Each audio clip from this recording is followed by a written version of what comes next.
जो सत्य और धर्म पे चलता है, पहली बात तो उसको डर लगना ही नहीं चाहिए, क्योंकि जो सत्य पे चलता है, धर्म पे चलता है, धर्मो रक्षति रक्षता, जो धर्म के अनुरूप चलता, धर्म की रक्षा करता है, धर्म उसकी रक्षा करता है, उसको डरने की आवश्यकता ही नहीं। और डर किस बात का? अगर डर है तो हमको देहाध्यास है। डर इसी बात का है कि अगर ऐसा हो गया तो, वैसा हो गया तो, ये हो गया तो, वो हो गया तो, मतलब डर क्यों लगता है? ज़्यादा से ज़्यादा हमारा क्या होगा, कहीं हमारा अपयश ना हो जाए, ठीक है, कहीं हमारे को चोट ना लग जाए, कहीं हमारे को बीमारी ना लग जाए, कभी हमारे को ये ना हो जाए, कभी में हमारी मृत्यु ना आ जाए। ये नाना प्रकार के जो डर लगते हैं, तो ये भय ही मौत है, निर्भयता ही जीवन है। और जो धर्म के रास्ते पे चलता है, भगवद गीता के 16वें अध्याय में देवी संपदा विभाग है, अभयम सत्व संशुद्धि ज्ञान योग व्यवस्थिति, वो अभय पद को प्राप्त होता है। तो डरना किस लिए? प्रहलाद भगवान के मार्ग पर चल रहा था तो कि डरा क्या? प्रहलाद के जीवन में जितने कष्ट आए, जितनी तकलीफ़ें आई, मीरा के जीवन में जितने कष्ट आए, जितनी तकलीफ आई भगवान के रास्ते चलने पे, न मीरा डरी, न प्रहलाद डरे हैं, न गुरु नानक डरे, न गुरु गोविंद सिंह डरे, न लीलाशाह बापू डरे, न हमारे बापूजी डर रहे हैं। हमारे बापूजी देखा जाए तो कितने करोड़ों करोड़ों साधक हैं, 450 आश्रम है, इतना बापूजी की प्रसिद्धि देश और विदेश में पूरा विश्व बापूजी को जानता है। मीडिया ने क्या क्या दिखाया, क्या क्या, फिर भी मीडिया गलत दिखा दिखा के बापूजी की छवि को धूमिल करने का प्रयास किया, लेकिन कुप्रचार करते करते थक गए, बैठ गए, हार गए। लेकिन गुरु जी का ज्ञान ऐसा है, गुरु जी का ध्यान ऐसा है, गुरु जी का प्रेम ऐसा है, गुरु जी का संदेश ऐसा है, और गुरु जी ने जो सत्संग दिया है, जो संदेश दिया है, और जो हमको धर्म के और सत्य के मार्ग पर गुरु जी ने चलाया है, तो ये सत्य के और धर्म के मार्ग पे साधक आज भी गुरुदेव के मार्गदर्शन में चल रहे हैं, हटे नहीं हैं, डटे हुए हैं, और आज भी लगे हुए हैं गुरुदेव के मार्गदर्शन में। क्योंकि इल्जाम लगाने वालों ने इल्जाम लगाए लाख, मगर तेरी सौगात समझ के हम सिर पे उठाए जाते हैं। ये सदगुरु का दर है, यहाँ मनमानी नहीं होती।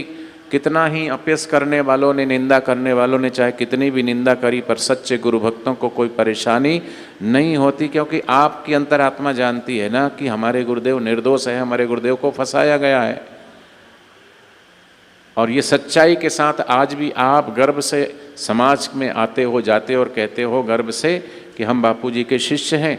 शुरू में किस तरीके से पूरा नैरेटिव खड़ा किया गया पूरे देश के अंदर बापूजी की छवि को धूमिल करने के लिए, लेकिन आज जिस प्रकार चंद्रमा के ऊपर जैसे ग्रहण लगता है, तो ग्रहण कितनी देर के लिए होता है? ग्रहण को तो हटना ही होता है। आज बापूजी को झूठे केस में फंसाया गया, बापूजी को तो बाहर आना ही है। तो जैसे ग्रहण कितनी देर के लिए होता है, सूर्य ग्रहण, चंद्र ग्रहण होता है, बादल छट जाते हैं, ऐसे ही सत्य उजागर होगा, आज नहीं तो कल।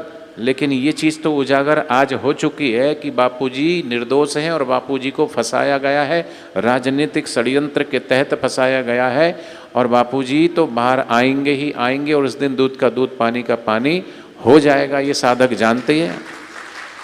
और बापूजी की सच्चाई अगर ना होती तो आज बाल संस्कार के सेवा करने वाले स्कूलों में जाकर बाल संस्कार की सेवा करते हैं, स्कूलों में जाकर के मातृ पितृ पूजन दिवस मनाते हैं, हर साल का रिकॉर्ड अगले साल टूट जाता है।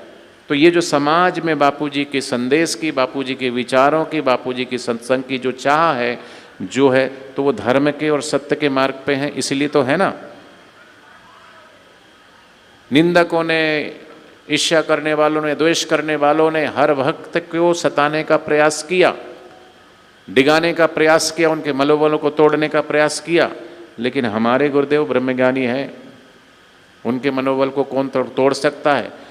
लोग कहते हैं आपको कि आपके बापूजी जेल में, साधक कहता है हाँ बापूजी खाली जोधपुर की जेल में नहीं, बापूजी हम सबके हृदय के अंदर है। बापूजी सिर्फ जोधपुर के अंदर नहीं, हम सब भक्तों के दिल के अंदर आज भी गुरुदेव विराजमान है।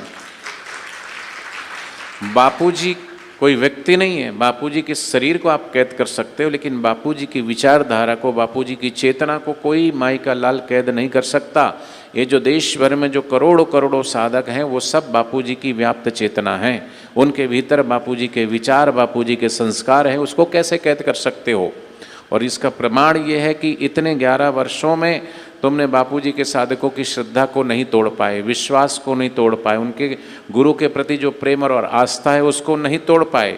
इससे बड़ा चमत्कार और क्या देखोगे तुम? ऐसे गुरु और ऐसे साधकों की जो हम सब जो गुरुदेव के प्रति आज आस्था, प्रेम और विश्वास जमाए हुए हैं, दूसरे धर्म के, दूसरे गुरु के जो शिष्य होते, कथाकारों के जो शिष्य होते हैं, वो अगर कहते हैं कि गुरुजी हमें दीक्षा दे दो, तो उनके गुरुजी उनसे कहते हैं कि हम दीक्षा तो तुमको दे दें, लेकिन समाज में आज देश के अंदर ऐसा वातावरण है कि किसी के ऊपर भी कोई भी मिथ्या आरोप लगा कर किसी को भी अंदर करवा देता है। कानून का तो हथियार की तरह इस्तेमाल किया जा रहा है। किसी को किसी के भी खिलाफ खड़ा कर दो, किसी को किसी के भी लिए बुलवा दो, किसी से भी गंदा आरोप लगवा दो। ये तो बड़ा सहज और सरल हो गया है आजकल। कल को ये आरोप और किसी पे लग गया, हम पे लग गया, तुम पे लग गया, तो उनके वो गुरु कहते फिर तुम तो भाग जाओगे हमें छोड़ के। लेकिन देखो, तुम्हें दीक्षा चाहिए तो पहले बापूजी के साधक जैसे पक्के बन के आओ। जयराम जी की, पहले बापूजी के साधक जैसे बन के आओ। सोचो, हमारे गुरुवर, इस जग में गुरुवर आप सा कोई ज्ञानी नहीं है, पर आपके चाहने वालों का भी कोई सानी नहीं है। बापूजी के जैसा तो कोई हो सकता नहीं, कोई है नहीं, पर बापूजी को चाहने वाले जो साधक हैं उनकी भी उपमा संत समाज देते कि साधक हो तो बापूजी के साधकों के जैसा हो। क्यों कि इन 11 वर्षों में कितना कुप्रचार हुआ, क्या क्या मीडिया ने दिखाया, लेकिन चुप बैठ गई मीडिया। आज वही मीडिया कोर्ट के चक्कर काट रही है कि हमने गलत दिखाया, हमें माफ़ कर दो, फाइन भर रहे हैं। क्यों? टोर मरोड़ के दिखा के मीडिया ने कितना कुप्रचार किया। सच्चाई नहीं थी। सच्चाई कभी छुप नहीं सकती, बनावट के उसूलों से खुशबू कभी आ नहीं सकती। निंदक के कागजी फूलों से निंदक की निंदा उस कागज के फूल के समान है कि फूल जैसे दिखती है पर खुशबू नहीं है। सच्ची खुशबू और सच्ची सुबास तो सदगुरु के सत्संग में है। आज ये प्रमाण दिख रहा है, जहाँ जाओ वहाँ हजारों हजारों की संख्या में साधक बैठे हैं। करोड़ों करोड़ों साधक देश भर में आज भी बापूजी के चरणों में उसी तरह नतमस्तक होकर के गुरु के दिए हुए मंत्र को जप रहे हैं, गुरुद्वारे की सेवा कर रहे हैं और साधना कर रहे हैं। ये प्रमाण है सच्ची सुबास और सच्ची सुगंध सदगुरुदेव के सत्संग में है। तो इसलिए जो धर्म के रास्ते चलते हैं, सत्य के रास्ते चलते हैं, उन्हें परेशानी थोड़ी आती है। सत्य कहते परेशान हो सकता है, लेकिन परास्त नहीं हो सकता।